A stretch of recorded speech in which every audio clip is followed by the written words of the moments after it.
हाँ जी, गुरु जी नमस्कार, ओम शांति। गुरु जी प्रणाम जी। ओम शांति। नमस्ते गुरु जी। ओम शांति। ओम शांति।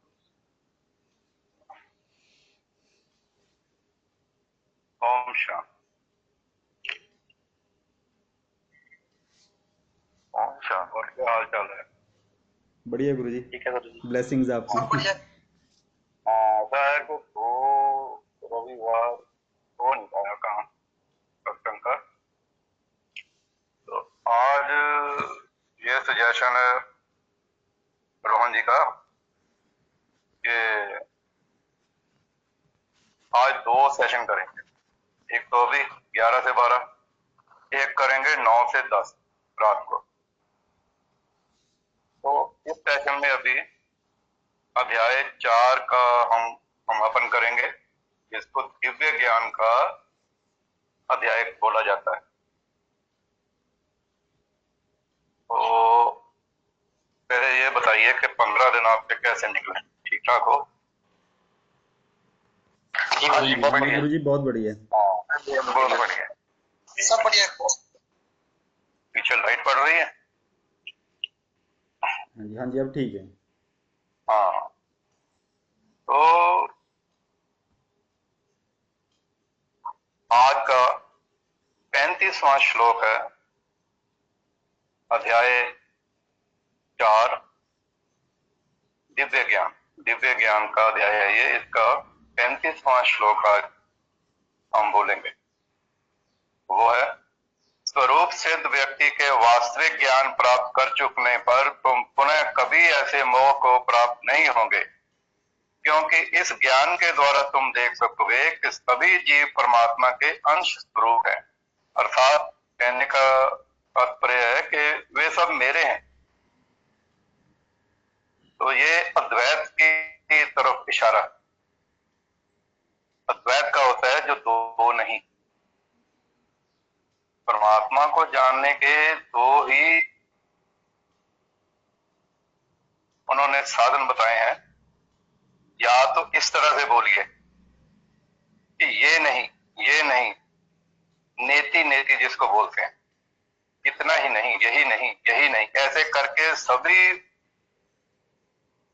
भौतिक जो कुछ भी नजर आ रहा है उनको काटते जाओ, तो अंत में जो बचेगा वहां पर आपको चुप रह जाना पड़ेगा, क्योंकि फिर आप ये नहीं कह पाएंगे कि यही नहीं। एक तो ये तरीका है, और दूसरा तरीका क्या है? एक तो नेति नेति वाला है, दूसरा ये है कि आप सभी में अपने आप को देखने के योग्य हो जाओ। जो कुछ भी नजर में आता है दृष्टि में, वो आपको ऐसा लगे कि आप उसमें हो और वो आप में है। ये एक तरह से प्रेम की गहरी अनुभूति भी यहीं तक लेके आती है कि दो प्रेम करने वालों को ये लगता है कि मैं वो हूं और वो मैं हूं। उनको लगता नहीं है कि हम अब दो शरीर हैं। जैसे एक बहुत मशहूर लाइन है शायरी में, रांझा रांझा कहते मैं आपे रांझा होए, आखो मैनू रांझा मैनू हीर ना सदैव कोई। वो प्रेम की इतनी गहरी ये अनुभूति होती है जहां आप दो रह नहीं जाते। दुनिया में होती है तो प्रेमी प्रेमिका के हिसाब से, उनको लगता है कि सारी दुनिया बेमानी है, व्यर्थ है, बस हम ही दो हैं, और दो भी नहीं है, हम एक ही हैं। बहुत सारे कविताओं में ऐसा भी है कि दो जिस्म एक जान है। उनको लगता ही नहीं है कि हम दो। तो वो प्रेम की गहरी अनुभूति है। इसीलिए प्रेम को भगवान का रूप कहते हैं, लव इज गॉड कहते हैं। लव इज गॉड का अर्थ ही यह है कि प्रेम की इतनी गहरी अनुभूति होती है कि वहां आपको द्वैत नजर नहीं आता, आप दो नहीं हो ऐसा लगता है। लव इज गॉड, तो प्रेम परमात्मा है। तो यहां पर वो कह रहे हैं कि स्वरूप सिद्ध व्यक्ति से वास्तविक ज्ञान प्राप्त कर चुकने पर तुम पुनः कभी ऐसे मोह को प्राप्त नहीं होंगे। तो जैसे जैसे आप अपने अध्यात्म में आगे बढ़ते हैं तो सांसारिक विषयों से आपका मन हटने लगता है। सांसारिक विषय क्या है? हम किसी पर या तो क्रोध करते हैं, लोभ करते हैं, किसी का माल छीनते हैं तो वो लोभ है। मोह करते हैं, अज्ञान में फंसते हैं। अहंकार करते हैं क्योंकि हम ही है सब कुछ, बाकी सब बेकार है, ऐसा सोचते हैं। तो राग और द्वेष है। ये चीजें अपने आप हटनी शुरू होती। तो वास्तविक ज्ञान क्या है? वास्तविक ज्ञान ये है कि आत्मा और शरीर को अलग समझना। अभी तक तो यही ख्याल में आता है, ध्यान में आता है कि ये हम ही यही है बस जो दिख रहा है, जो शीशे में देखते हैं नजर आ रहा है वही है हम, बस इस तरह लगता है। लेकिन जो ज्ञान की अवस्था है वो इससे इतर है, अलग है। वो क्या है? वो ये है कि जो शीशे में नजर आ रहा है वो कोई और है, वो जो देखने वाला है वो कोई और है। यानी आत्मा और शरीर ये दोनों अलग हैं। ये वास्तविक ज्ञान है। तो ऐसा ज्ञान जिसको होता है उसको बोलते हैं कि वो व्यक्ति स्वरूप सिद्ध है। उसने अपने स्वरूप की सिद्धि कर ली है। तो अपना स्वरूप तो यही कहता है कि तुम शरीर नहीं हो, तुम आत्मा हो। वो शरीर में रहने वाले हो। वो शरीर जब नहीं रहेगा, इसको जला देंगे, तुम फिर भी नहीं चलोगे, तुम इससे निकल जाओगे पहले ही। तो ऐसा जो ज्ञान रखता है व्यक्ति उसको हम स्वरूप सिद्ध कहते हैं।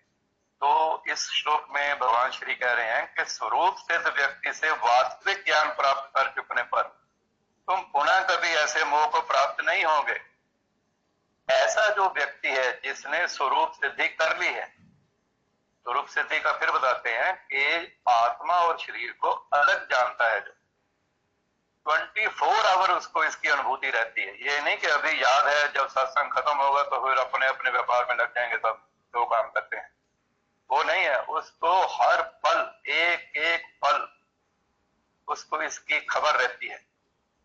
इसको बोलते हैं वो जागरूक अवस्था है, वो जाग गया है। तो जागरूक अवस्था में उसको ये पक्का और निश्चय पूर्वक, दृढ़ता पूर्वक ज्ञान है कि मैं ये शरीर नहीं, तो मैं क्या हूं? जो शरीर में रहता है, जो आंखों के पीछे से देखने वाला है, मैं तो वो हूं। तो ऐसा जो व्यक्ति से जो वास्तविक ज्ञान प्राप्त करता है, वास्तविक ज्ञान यही है, आत्मा और शरीर में भेद। तो जब कहते हैं कि कोई वास्तविक स्वरूप सिद्धि से प्राप्त किसी व्यक्ति से, अब व्यक्ति वो रहता नहीं, वो महात्मा होता है, उस महात्मा से वो वास्तविक ज्ञान प्राप्त करता है तो फिर कभी मोह को प्राप्त नहीं होता है। मोह क्या है? जो नहीं है उसको अपना मान लेना ही और उसको अपने साथ रखे रहने की इच्छा, वो मोह है, माया है, उसको प्राप्त नहीं होता। क्योंकि इस ज्ञान के द्वारा तुम देख सकोगे कि सभी जीव परमात्मा के अंश स्वरूप हैं। तो इस श्लोक का जो मर्म है वो इसमें है, भेद इसमें है कि तुम ये जान जाओ कि सब जीव परमात्मा के अंश हैं। तो मैं स्वयं भी परमात्मा का अंश हूं। तो फिर इसका क्या अर्थ हुआ? सभी प्राणी जो कुछ भी प्रकृति में नजर आता है वो एक ही है, वो दो नहीं है। तो ऐसा अनुभूति होती है वो सब मेरे ही हैं, मैं ही हूं। मेरे का मतलब कि मैं ही आगे प्रोजेक्ट किया हुआ हूं। तो इस श्लोक में गहरा भेद ये बताया गया है कि वास्तविक ज्ञान प्राप्त करो उससे जिसने स्वरूप सिद्धि कर रखी है। तो फिर हम कभी भी मोह में गिरते नहीं हैं, क्योंकि हम समझ जाते हैं कि हम परमात्मा के अंश हैं और सभी प्रकृति में जो कुछ भी है वो परमात्मा का अंश है। तो इसका अर्थ हुआ हम सभी परमात्मा के अंश हैं, वो सब मेरे हैं, मैं उनका हूं। तो आगे का 36वां श्लोक हम बोलते हैं, यदि तुम्हें समस्त पापियों में भी सर्वाधिक पापी समझा जाए तो भी तुम दिव्य ज्ञान रूपी नाव में स्थित होकर दुख सागर को पार करने में समर्थ हो। अब यहाँ पर कई लोगों को मन में ये होता है कि मैं तो बहुत पापी हूं। वो उनका देखने का नजरिया है कि मैं पापी हूं। ये भी बहुत हाई स्थिति होती है, हाई लेवल की, जब कोई ये समझ पाए कि मैं पापी हूं। तो इस श्लोक में उनको सांत्वना दी जा रही है, उनको भरोसा दिया जा रहा है भगवान के द्वारा कि भाई अगर तुम्हें सभी पापियों से भी महापापी समझा जाता है तो भी तुम अगर ये वास्तविक ज्ञान प्राप्त कर लो तो दुख सागर, भाव सागर से तुम पार करने में समर्थ हो जाओगे। अब ये जो महापापी होते हैं, घोर पापी, इनको भी एक तरह से अचानक ज्ञान होता है, क्योंकि ये जो महापापी लोग होते हैं इनकी भी संकल्प शक्ति बड़ी दृढ़ होती है, लेकिन नेगेटिव, लेकिन होती है। तो ऐसी ही ऊर्जा भगवान के लिए भी चाहिए। तो जो भक्त लोग पूजा कर करके अपने को सात्विक रखने के, अपने को बिल्कुल चरित्रवान रखते हुए जो अर्जित करते हैं, इन नेगेटिव लोगों में वो पूर्व जन्मों के प्रभाव से पहले ही होती है, लेकिन नेगेटिव होती है। तो ये कहते हैं भगवान श्री कि तुम महापापी भी हो तो तुम अगर वास्तविक ज्ञान प्राप्त कर लो तो तुम भूल जाओगे तुम पापी हो, तुम इस भाव सागर से पार हो जाओगे। उसका कारण यह है कि बेसिक क्वालिफिकेशन क्या है भाव सागर को उतरने की? वास्तविक ज्ञान प्राप्त होना। अब वास्तविक ज्ञान किसी को भी हो, किसी भी वर्णाश्रम में हो, कोई भी हो, जिसको ये ज्ञान प्राप्त हो गया है कि मैं ये शरीर नहीं हूं, मैं आत्मा हूं, वो कैसा भी पापी रहा हो वो भाव सागर से पार हो ही जाए। और उस जैसा भगवान का भक्त भी कोई नहीं होता, क्योंकि वो जो नेगेटिव ऊर्जा थी वो अब चेंज हुई है पॉजिटिव ऊर्जा में। तो नेगेटिव ऊर्जा बहुत भारी, तो वही जब होती है परिवर्तित पॉजिटिव ऊर्जा में तो सीधा भगवान के चरणों में स्थान पाता है। तो इसका अर्थ ये नहीं है कि पाप कर्म करने शुरू कर दो। यह स्थिति उनकी बताई गई है जो पिछले जन्मों के प्रभाव से इस जन्म में शुरू से ही पापों में लगे हुए हैं, लेकिन कोई एक पुण्य किया होता है तो कभी कभी मन में उनके आता है कि मैं भगवान की तरफ चलूं। तो जैसे ही ये मन में आता है तो ऊर्जा तो भारी है, वो उसको धक्का देती है।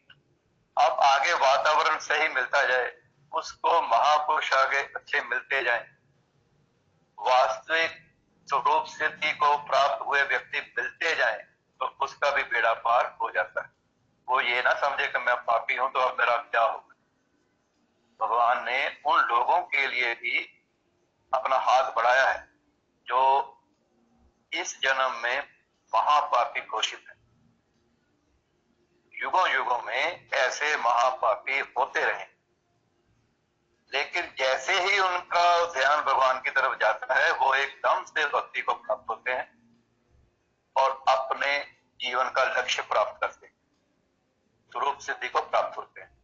और यहां तक भी हो जाता है कि वो आने वाले 10,000 सालों में जो होने जा रहा है वो पहले ही ग्रंथ में लिख देते हैं। ऐसा उनका दिव्य ज्ञान हो जाता है, क्योंकि परमात्मा ने हाथ पकड़ लिया है। तो कहते हैं जैसे ही तुम मेरी तरफ आओगे मैं तुम्हें उसी वक्त पकड़ लूंगा और फिर तुम्हें गिरने नहीं दूंगा। ये उनका भरोसा है।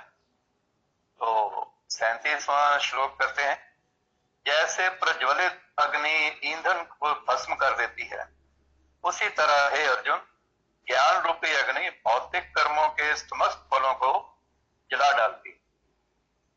तो यहाँ पर ज्ञान की ही महिमा हो रही है। ये अध्याय ही दिव्य ज्ञान है, इसका नाम दिव्य ज्ञान है। तो ये चौथा अध्याय दिव्य ज्ञान का अध्याय है। तो इसमें इस श्लोक में वो कह रहे हैं कि जैसे जल रही अग्नि, बहुत ऊंची लपटें निकल रही हैं। तो लपटें कैसे निकलती हैं? वो जो उसमें ईंधन पड़ा हुआ है वो जल रहा है, वो जलता है तो लपटें ऊंची होती, और होता क्या है, ये लपटें उस ईंधन को भस्म कर देती, स्वाह कर देती, समाप्त कर देती। अब वो दोबारा अग्नि लगाने के काबिल नहीं रहता है। तो उसी तरह से वो अर्जुन को कह रहे हैं कि ज्ञान रूपी अग्नि, अब ये ज्ञान की भी अग्नि बोलते हैं, ज्ञान अग्नि है, वो जो अज्ञान है वो तो भस्म है, वो कुछ नहीं है। लेकिन ये जो हमारा ज्ञान है ये लपटपाती आग है, आग, अग्नि, ऊंची ज्वाला वाली।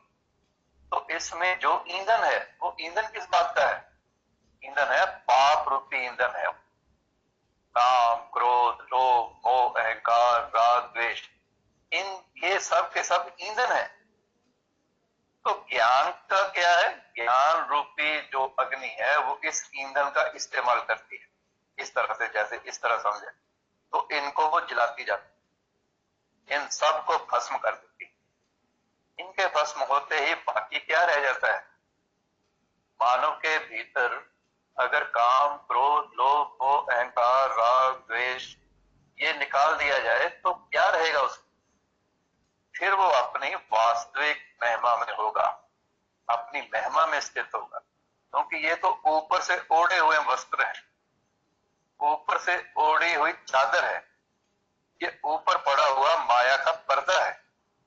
तो ज्ञान रूपी जब अग्नि जलती है तो ये जो माया रूपी पर्दा है ये जल जाता है। तो उसके पीछे वो जो आत्मा है जिसको हम स्वरूप कहते हैं, आत्म स्वरूप कहते हैं, स्वयं जो हम स्वयं है, उसके दर्शन होते हैं।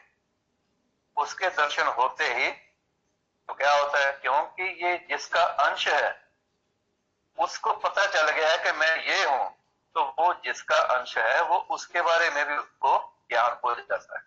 तो उससे सब तरह के जो भी इस संसार में भौतिक कर्म किए हुए थे उनके फल जल जाते हैं, वो उनको अब बिल्कुल भी डिस्टर्ब नहीं करते।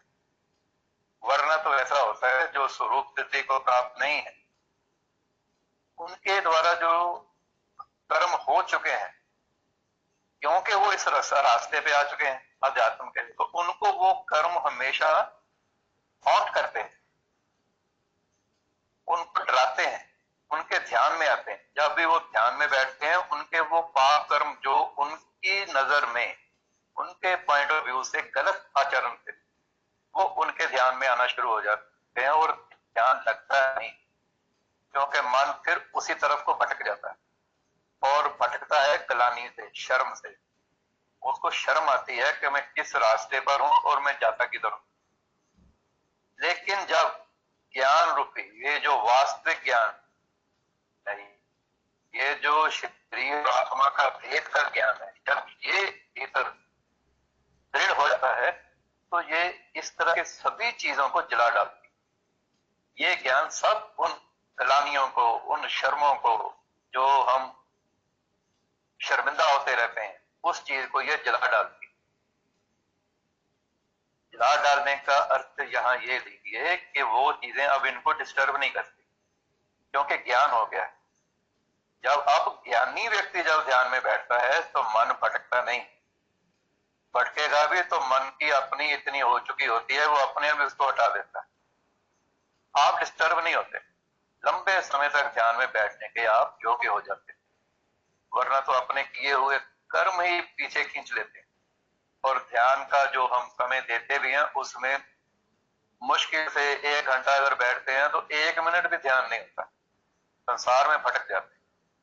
तो टिकते कब है? जब हम किसी स्वरूप सिद्ध व्यक्ति से वास्तविक ज्ञान प्राप्त कर लेते हैं, तब ये जो ज्ञान अंदर पैदा होता है वो अग्नि की तरह सभी भौतिक कर्मों के फलों को जला डालता है, और आप उन जो फलों के द्वारा आपने डिस्टर्ब होना था उससे बच जाते हैं। तो 38वां श्लोक बोलते हैं, इस संसार में दिव्य ज्ञान के समान कुछ भी उदात्त तथा शुद्ध नहीं है। ऐसा ज्ञान समस्त योग का परिपक्व फल है। जो व्यक्ति भक्ति में सिद्ध हो जाता है वह यथा समय अपने अंतर में इस ज्ञान का आस्वादन करता है। ये 38वां श्लोक अब इस ज्ञान का फल बता रहे हैं। तो कह रहे हैं कि ये जो मैंने ज्ञान आपको बोला है, वास्तविक ज्ञान, स्वयं का दर्शन, अपना वास्तविक स्वरूप, इसका जो ज्ञान है, इसके समान इस संसार में कुछ भी पवित्र और प्योर नहीं है। प्योरेस्ट फॉर्म यही है कि आप ज्ञान स्वरूप हो। ले दे के हमारे भीतर है क्या? केवल ज्ञान है जिसके द्वारा हम टिके हुए हैं। ज्ञान किस चीज का है? अपना नाम लेते हुए बोलो कि मैं ये हूं। एक तो ये ज्ञान, ये मेरा पुत्र है, ये मेरी पत्नी है, वो मेरा माता है, पिता है, दोस्त है, संबंधी है, ये ज्ञान। इसके ऊपर सारा संसार टिका हुआ है। अगर ये चीजें भस्म हो जाएं, इनके भाव भस्म हो जाएं अपने भीतर से, तो इनकी तरफ हमें मोह में डाले रखते हैं, राग में डाले रखते हैं, तो ये मानव जीवन आप समझ लो कि बेकार हो गया। ये जन्म तो बेकार हो गया। तो जैसे कहते हैं, ये जन्म तेरे लिखे इस संसार के लिए, क्योंकि इससे निकल ही नहीं पाए। तो ये जो हमारा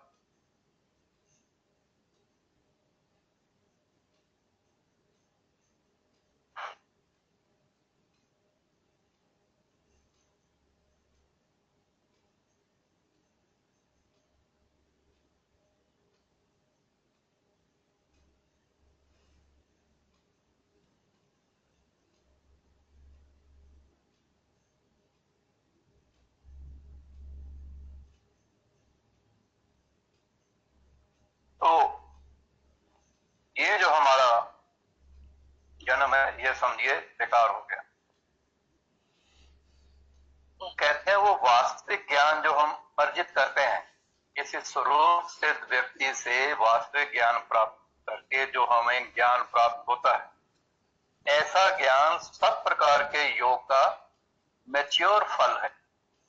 परिपक्व का अर्थ होता है मैच्योर। मैच्योर का अर्थ यहाँ ये है कि यही मिलना था, जो यानी योग का जो मिलना ही है फल, वो यही है। तो जो व्यक्ति भक्ति में सिद्ध हो जाता है, भक्ति में सिद्ध होने का अर्थ यह है कि जिसके प्रति आप भक्ति कर रहे हो उस पर अटूट श्रद्धा है, विश्वास है, प्रेम है, आदर है। ये जो भाव होते हैं, इसको बोलते हैं कि भक्ति में सिद्ध हो गया। वह समय आने पर अपने भीतर के वो वास्तविक ज्ञान का स्वाद चखता है। क्योंकि हो सकता है कि अभी पता ना चलता कि मेरे को वास्तविक ज्ञान हो गया है कि नहीं।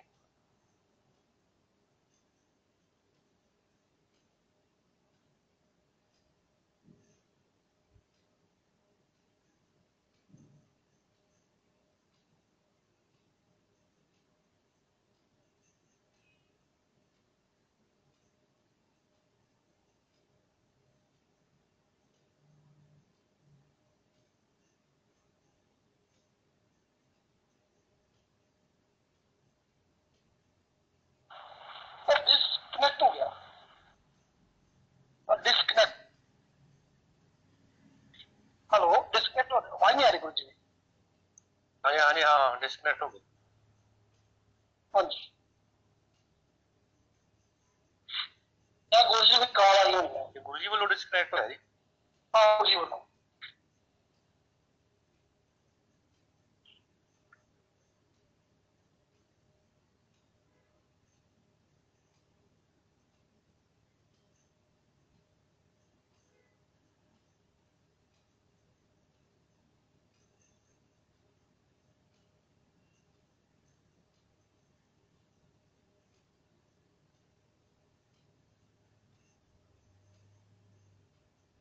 आवाज आ रही है अब? हाँ हाँ जी जी। गुरु जी आ हाँ रही जी। है। आवाज आ रही है। जब समय आता है,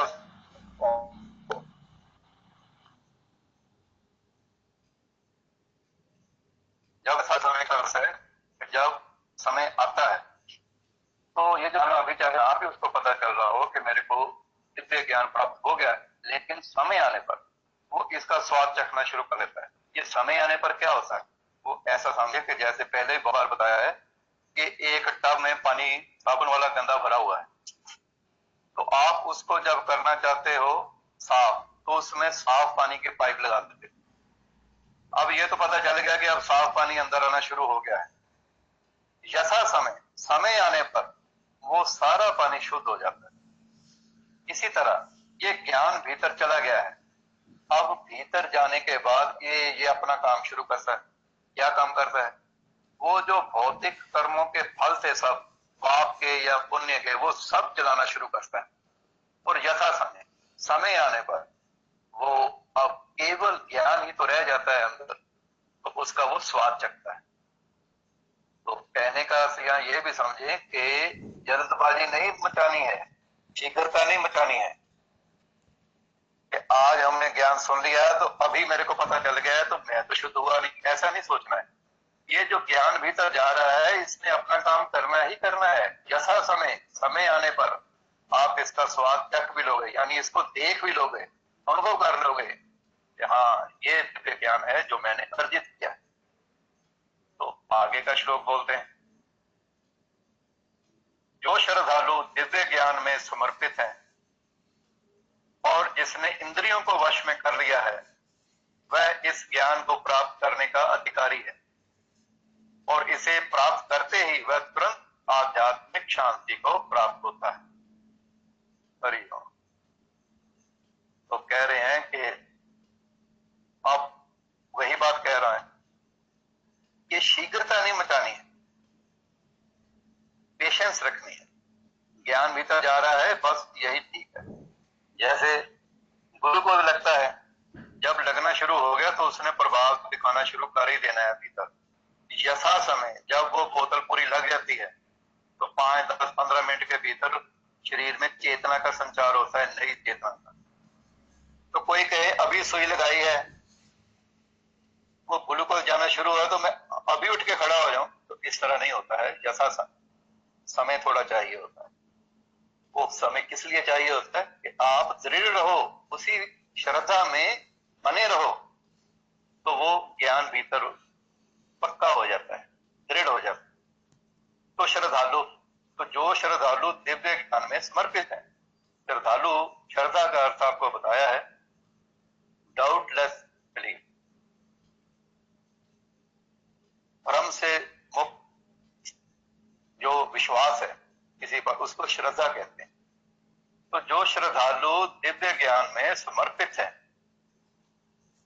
यानी वो उसमें लगा ही हुआ है, उसको ये चिंता नहीं कि इतना ज्ञान अंदर चला गया मेरे को कुछ महसूस नहीं हो रहा, वो इसमें नहीं चिंता करता। उसको इस बात का पता है कि भीतर ज्ञान जा रहा है तो ये काम हो ही जाना है।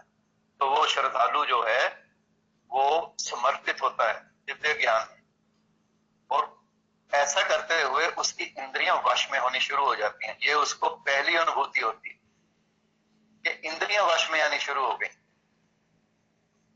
तो वह इस ज्ञान को प्राप्त करने का अधिकारी हो जाता है। जो श्रद्धालु है, जिसने डाउटलेस बिलीफ किया है, विश्वास किया है, आदर सहित विश्वास किया है, प्रेम सहित विश्वास किया है और निरंतर विश्वास की भावना बनाए रखी है, तो उसकी इंद्रियां वश में हो जाती है। और ऐसा ही वो व्यक्ति उस दिव्य ज्ञान को प्राप्त करने का, दिव्य ज्ञान का अर्थ है वास्तविक ज्ञान प्राप्त करने का। वास्तविक ज्ञान क्या है, शरीर और आत्मा का भेद है, जो उसको देखने वाला जो ज्ञान है, उसको प्राप्त करने का अधिकारी हो जाता है। अधिकारी हो जाता है का अर्थ है कि उसके योग्य हो जाता है, एबल, वो इस योग्य हो जाता है कि उसको वो अब ज्ञान को अपने अंदर स्वादन चख लेगा, वो उसका स्वाद चख लेगा। तो इसे प्राप्त करते ही वह तुरंत आध्यात्मिक शांति को प्राप्त हो जाता है।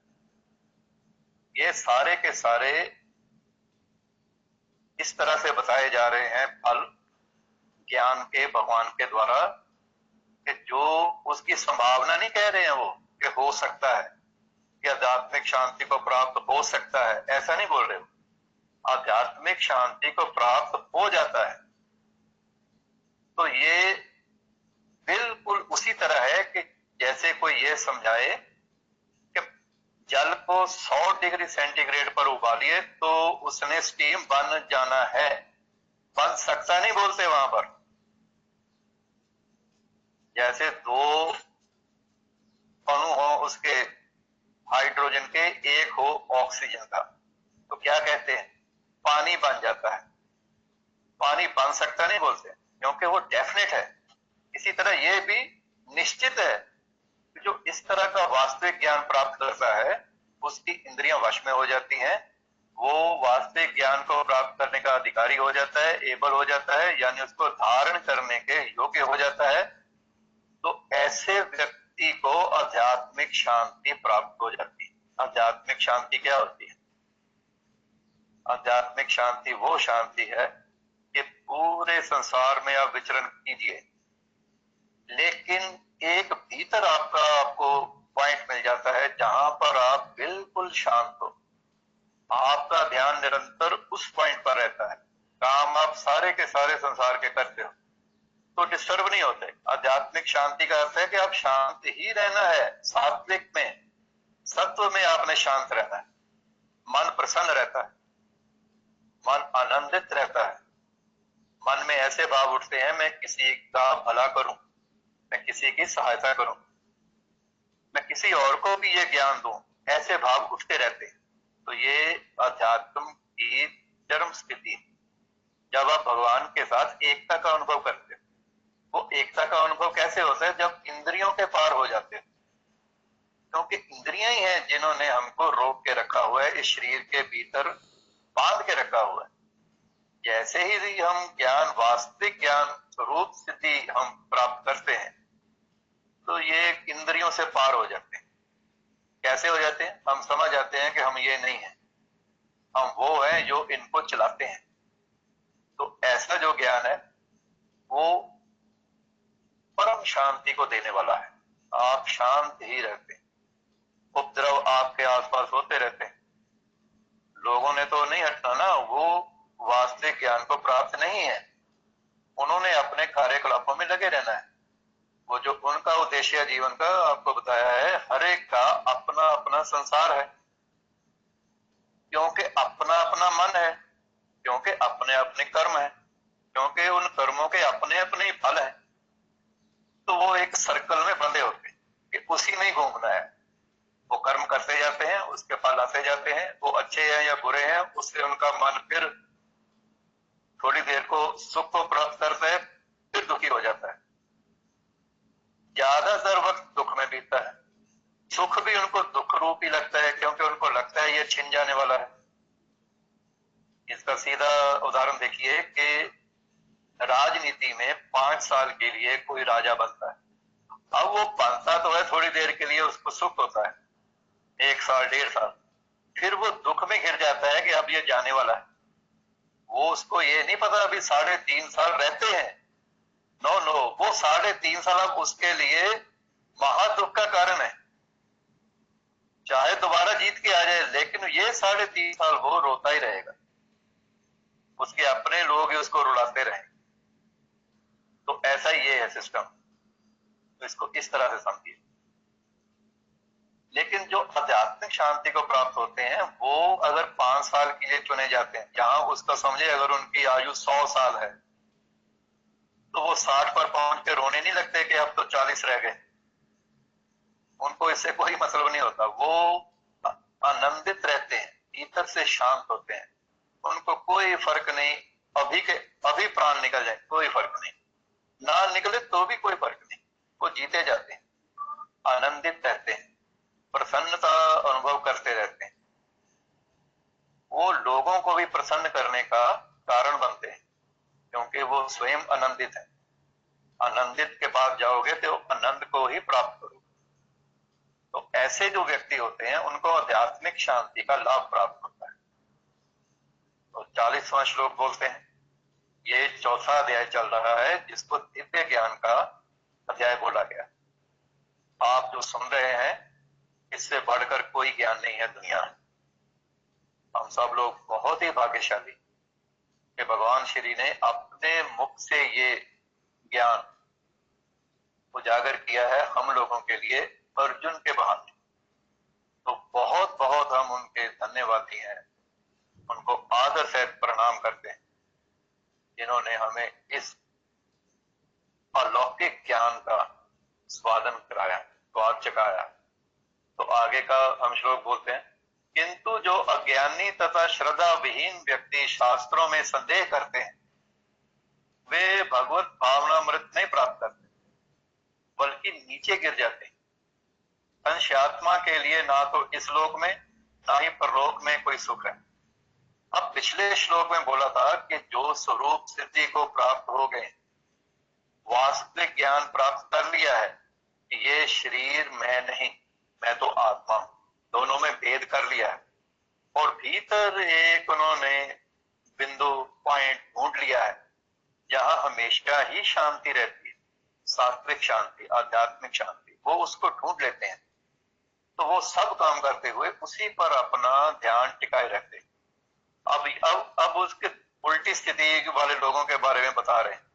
वो कहते हैं लेकिन जो अज्ञानी है, जिन्होंने ये ज्ञान प्राप्त नहीं किया वास्तविक ज्ञान, और जो श्रद्धा से विहीन है, श्रद्धा से उसको हमेशा डाउट करते हैं, इसी पर भी उनका विश्वास नहीं बनता।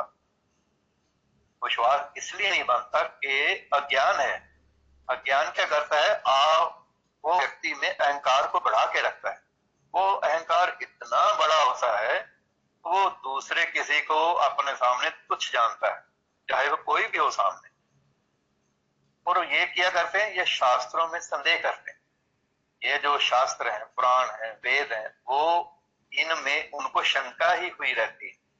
कारण क्या है कि वो ऐसे किसी व्यक्ति से नहीं मिले हैं जो स्वरूप सिद्ध है, जो वास्तविक ज्ञान प्राप्त कर चुका है। वो ऐसे व्यक्ति के संपर्क में आता ही नहीं कभी।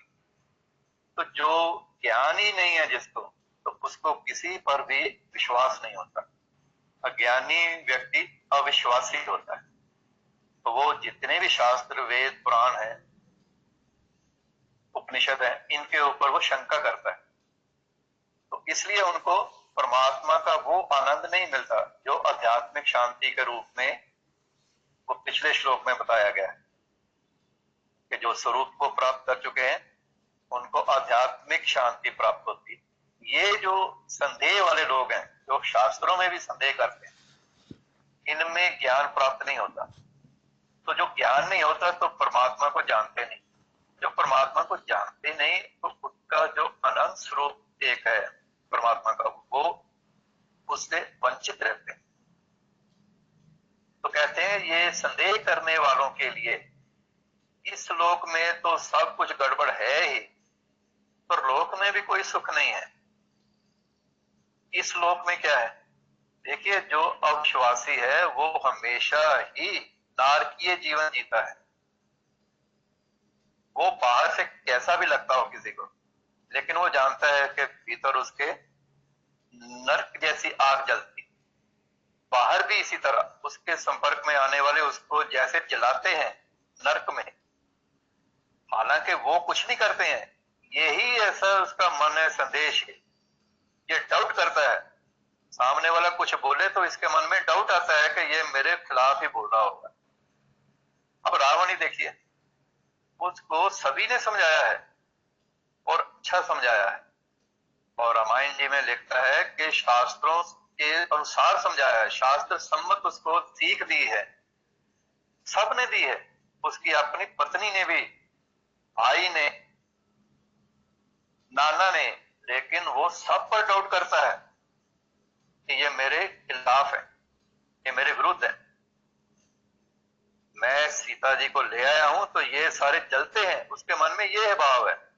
तो ऐसा जो व्यक्ति है उसका इस लोक में कोई कल्याण नहीं, और परलोक में भी वो किसी भी सुख से वंचित होता है। तो कारण उसका यही होता है कि उसको अपना ज्ञान नहीं हुआ।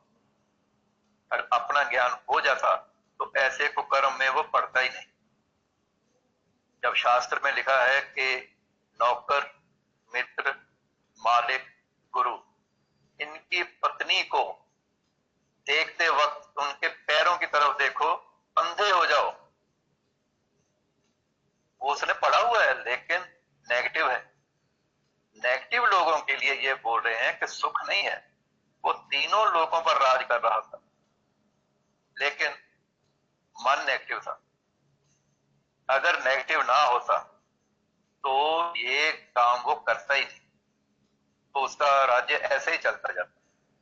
लेकिन वो कह रहे हैं श्रद्धाहीन व्यक्ति शास्त्रों में संदेह करते हैं और परमात्मा का अनंत स्वरूप जो है उसको वो प्राप्त नहीं कर पाते और नीचे गिर जाते हैं। जिस स्थिति से वो खड़े हैं उससे भी नीचे गिर जाते हैं, अधोगति को प्राप्त होते हैं। तो संशयात्मा के लिए ये जो संदेह करने वाले लोग हैं इनके लिए कोई सुख नहीं, ना यहां ना वहां आगे। तो आगे का श्लोक 41वां बोलते हैं, चौथा अध्याय है दिव्य ज्ञान। जो व्यक्ति अपने कर्म फलों का परित्याग करते हुए भक्ति करता है और जिसके संशय दिव्य ज्ञान द्वारा विनष्ट हो चुके होते हैं वही वास्तव में आत्मपरायण है। हे धनंजय, वह कर्मों के बंधन में नहीं बनता। अब उसी बात को फिर दृढ़ता से अर्जुन के मन में डाल रहे हैं। अर्जुन के मन में मोह है, वो मोहग्रस्त है क्योंकि ज्ञान नहीं है। ये ज्ञान का अंदर जो जा रहा है उनके प्रवाह, वो अज्ञान रूपी सारे गंदे दूषित जल को बाहर निकाल रहा है। और आप देखेंगे कि 18वें अध्याय तक जाते जाते अर्जुन का मन बिल्कुल पवित्र हो जाता है, निर्मल हो जाता है। वो अपने कर्तव्य को पहचानने लगते हैं और उठकर युद्ध के लिए तैयार हो जाते हैं। तो यहां वो कहते हैं कि अपने जो स्वरूप को प्राप्त है, वो जो कर्म करते हैं उसके जो फल हैं वो उसको त्याग देते हैं। त्याग देने का अर्थ ये नहीं है कि उसका कोई लाभ नहीं मिलता है, उसके प्रति वो राग पैदा नहीं करते, उसमें अपने मन को लगाए नहीं रहते हैं कि मैं ये कर्म कर रहा हूं तो मेरे को ये फल मिलेगा ही मिलेगा। अब फल नहीं मिलता तब उनकी स्थिति देखने लायक होती। तो यहां वो कह रहे हैं कि एक अपने जो कर्म फलों का परित्याग करते हुए भक्ति करता है, भक्ति करता है, भगवान के चरणों में ध्यान लगाए रहता है, जो कर्म वो करता है उसका फल वो भगवान के चरणों में समर्पित करता चलता है। और जिसके संशय, जो जितने भी संदेह हैं, भ्रम है, शंका है, वो सब के सब ज्ञान के द्वारा नष्ट हो चुके हैं। ज्ञान जो उसने रूप से व्यक्ति से प्राप्त किया है, उस ज्ञान के द्वारा उसके सभी संशय, संदेह, भ्रम वो नष्ट हो जाते हैं। वही वास्तव में आत्मप्राय है, आत्मप्रायण है। तो भगवान श्री कहते हैं वही आत्मप्रायण है, अपने आप में स्थित है, स्वयं स्थित है। तो हे अर्जुन, ऐसा व्यक्ति कर्मों के बंधन में नहीं बंधता है। ऐसा व्यक्ति वो जिसने सारे अपने किए कर्मों का फल भगवान के चरणों में अर्पित कर दिया। अब चरणों में अर्पित कर दिया का अर्थ ये नहीं है कि वो उसका अब लाभ नहीं मिलता है उसको। हम जब मंदिर में जाते हैं, प्रसाद चढ़ाते हैं, भगवान को भोग लगाते हैं, तो भगवान वो हमको लौटाता है, हम उसको प्रसाद के रूप में ग्रहण करते हैं, भगवान के द्वारा दिया हुआ समझकर उसको ग्रहण करते हैं। तो ये जो अपने कर्मों के फल को भगवान के चरणों में हम कहते हैं, भगवान कह रहे हैं कि अर्पित करता है वो, तो उसका अर्थ है कि कर्मों का फल भगवान को अर्पित कर दिया। अब भगवान उसको प्रसाद के रूप में वो फल देंगे, वो देंगे ही देंगे, इसमें कोई संदेह नहीं है। लेकिन वो आध्यात्मिक शांति को प्राप्त हुआ रहता है, वो कर्म भी करता है, प्रसाद के रूप में भगवान के द्वारा उसको जो मिलता है उसका फल, उसको भी वो भोगता है बिना राग के। तो ऐसे जो व्यक्ति है वो कर्मों के बंधन में नहीं बंधते, क्योंकि कर्म वो अपने लिए करते ही नहीं, मन के भाव है। ये सब आपके भाव के ऊपर है कि आप क्या भाव रख के कोई कर्म कर रहे हो। जैसा भाव रख के कर्म करते हैं उसी के अनुरूप फल आता है। तो टॉप मोस्ट क्या हो सकता है? यही हो सकता है कि आप जो भी करते हैं वो उस शक्ति को अर्पित करो जिसके द्वारा आप निर्मित हुए हो। ये पूरी सृष्टि, ये ब्रह्मांड, कोटि कोटि ब्रह्मांड जो जिससे उत्पन्न हुए हैं, आप उनको ही अपने सभी कर्मों को अर्पित करो।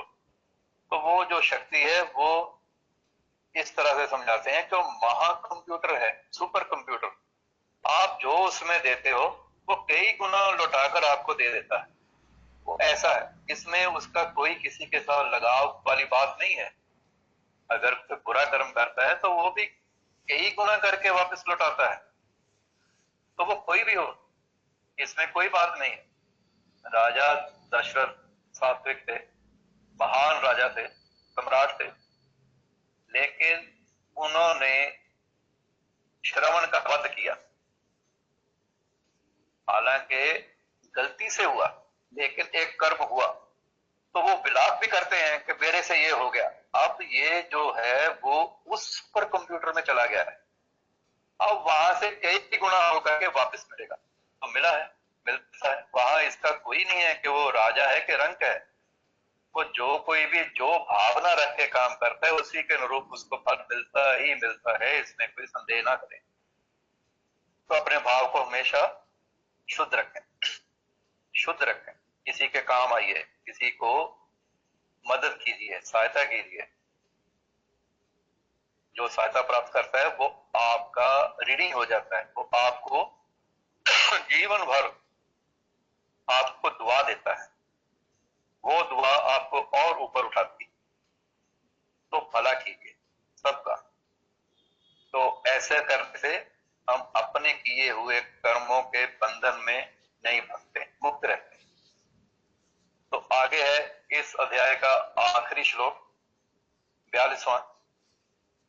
अतः तुम्हारे हृदय में अज्ञान के कारण जो संशय उठे हैं उन्हें ज्ञान रूपी शस्त्र से काट डालो।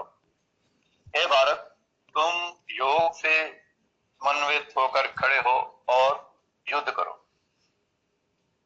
अब ये ज्ञान, दिव्य ज्ञान अध्याय का आखिरी श्लोक है। तो उसमें अर्जुन को उठ के युद्ध करने के लिए, तैयार होने के लिए फिर आदेश कर रहे हैं, ये कहते हुए कि इसलिए तुम्हारे हृदय में जो अज्ञान के कारण जो संशय उठे हैं, ये जो तुम बोल रहे हो कि मैं युद्ध नहीं करूंगा, मेरे अपने हैं, मैं कैसे मारूं, वो मेरे चाचा ताया मामा ये सब हैं, तो ये तुम्हारे संशय हैं, डाउट्स हैं।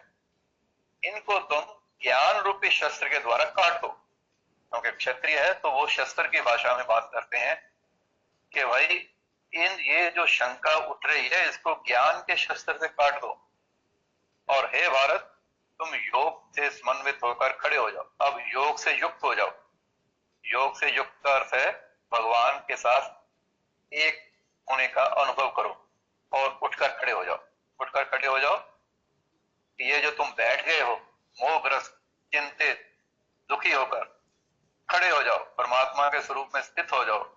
परमात्मा अनंत स्वरूप है तो अनंत रूप होकर के उठो, आनंदित होकर के उठो और युद्ध करो। तो युद्ध करने का उसको उपदेश कर रहे हैं कि उठो और युद्ध करो। ये दिव्य ज्ञान का जो चौथा अध्याय है हम यहाँ समाप्त करते हैं। तो आज रात को फिर 9 बजे 5वां अध्याय हम शुरू करेंगे। 5वां अध्याय है कर्म योग का। ये कर्म योग है 5वां अध्याय। तो उसके ऊपर बात करेंगे आज रात को 9 बजे। तो किसी ने कुछ पूछना हो, कोई जिज्ञासा हो तो आप पूछ सकते हैं। ओम शांति, हरिओम।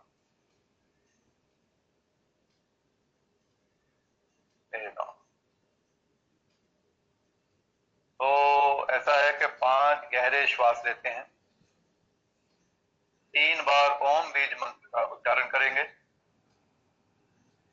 फिर हम ध्यान में उतरेंगे। तो पहले 5 गहरे श्वास लें।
ओम शांति। हरि ओम, हरि ओम, हरि ओम। तो इसके साथ आज का ये सेशन समाप्त होता है।